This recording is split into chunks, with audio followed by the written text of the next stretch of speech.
कक्षा 10 पेपर विज्ञान विश्लेषण देखा थे अपन। फिर सही विकल्प नंबर 1।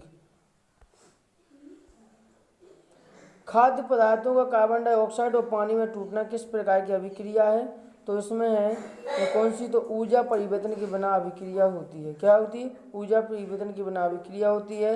दूसरे क्वेश्चन में Fe2O3 + 2Al कौन सी अभिक्रिया है? तो ये संयोजन अभिक्रिया है। कौन सी अभिक्रिया दोस्तों? संयोजन। यहाँ पर ऊर्ध्वपातन। किसी रासायनिक अभिक्रिया में भाग लेने वाले पदार्थ क्या कहलाते हैं? तो ऐसे वाले पदार्थ को अपन दोस्तों क्या कहते हैं? उत्पाद कहते हैं। क्या कहते हैं? उत्पाद। H2 का योग एवं O2 का ह्रास क्या कहलाता है? तो ये अपचयन अभिक्रिया कहलाती है। क्या कहलाती है? अपचयन अभिक्रिया कहलाती है। टूटी हड्डियों को जोड़ने के लिए क्या है दोस्तों? कि टूटी हड्डियों को जोड़ने के लिए प्लास्टर चढ़ाते समय किस पदार्थ का उपयोग किया जाता है? तो प्लास्टर ऑफ पेरिस का प्रयोग किया जाता है। दही में कौन सा अम्ल पाया जाता है? तो लैक्टिक अम्ल पाया जाता है।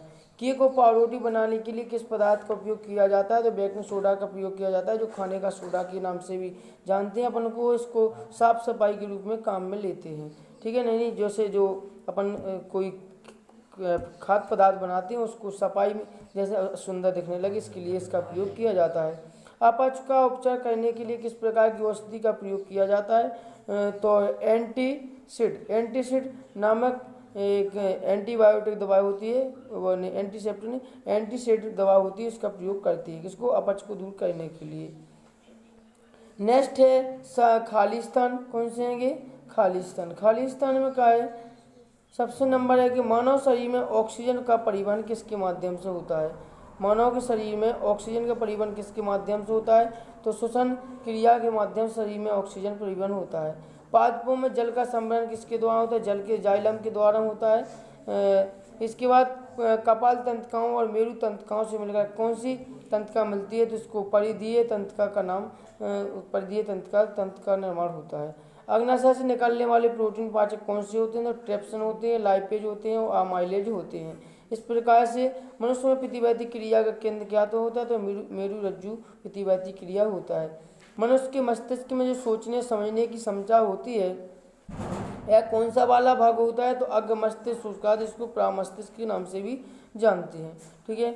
नेक्स्ट है कि दो तंत्रिका तंतुओं के मध्य खाली स्थान को क्या कहते हैं? तो दो तंत्रिका तंतुओं के मध्य जो खाली स्थान होते हैं उसको सिनेप्स के नाम से जाना जाता है। किसके? इसके बाद है एक वाक्य में उत्तर। एक वाक्य में जो उत्तर है उसको देखेंगे तो चांदी के आभूषण पर काली परत जमा हो जाती है। जो चांदी के आभूषण होते हैं कुछ समय के बाद इस पर एक कालापन आ जाता है, की वजह से आ जाता है, जो हवा की संपर्क वायु के संपर्क में ऑक्सीजन के कारण हो जाता है। COCl2 का प्रचलित नाम क्या होता है? तो इसको नाम के नाम से बोलते हैं कौन सा? इसको ब्रंजक चूर्ण, कैल्शियम हाइपोक्लोराइड भी बोलते हैं। ठीक है ना। किस धमनी में बी ऑक्सीजन के हृदय प्रभावित होता है? किस धमनी में बी ऑक्सीजन के हृदय प्रभावित होता है? महाधमनी में रक्त प्रभावित होता है। मानव उत्सर्जन की कार्यात्मकता क्या है? तो मानव उत्सर्जन जो मानव सांस लेता है किसके द्वारा? फेफड़ों के द्वारा। तो फेफड़ों की इकाई क्या होती है? इसकी नेफ्रॉन होती है। ठीक है ना। किस हार्मोन की कमी से मधुमेह रोग हो जाता है? किस हार्मोन की कमी से मधुमेह रोग हो जाता है? ठीक है। इसके बाद है जो आपतित किरण है, आपतित किरण 30 डिग्री है और इसके जो परावर्तन किरण कितनी प्रकार की होती है? परावर्तन कोण कितने का? तो विपरीत जितने होगा उतने की होगा, 30 का 30 होगा। प्रिज्म के दो फलकों के बीच के कोण को क्या कहलाता है? तो इस प्रिज्मों के बीच के फलकों को दोस्तों प्रिज्म ही कहलाता है।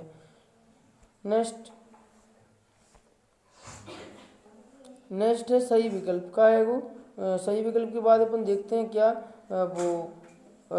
सही जोड़ियाँ। नेत्र रोग क्या होता है? नेत्र रोग का मतलब कौन व्यक्ति को धुंधलो दिखाने लगे तो रोग नेत्र रोग होगा। कौन सा रोग होगा?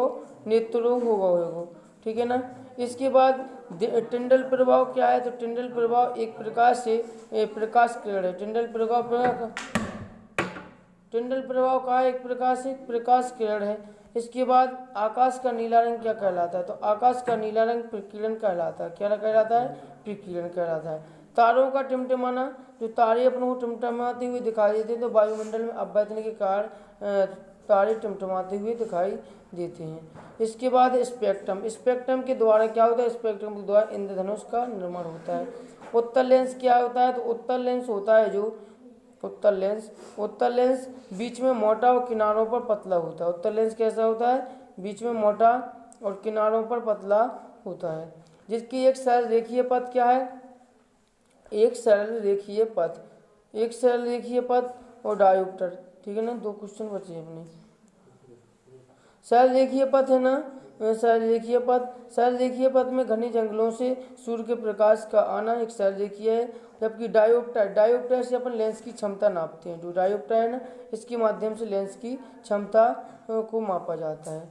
नेक्स्ट, इसके बाद नेक्स्ट में दोस्तों अपने क्वेश्चन हो जाते हैं जो प्लास्टर ऑफ पेरिस से अम्ल क्षार है।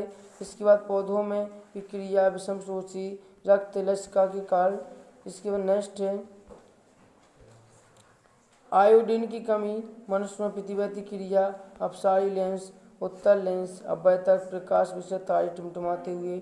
और नेक्स्ट क्वेश्चन है कि रेटिना पर किस प्रकार का प्रतिबिंब है? दूरदृष्टि, रेडॉक्स अभिक्रिया, चूने पानी से ऑक्साइड गैस, वायवीय अवायवीय श्वसन, कोई अवतल दर्पण।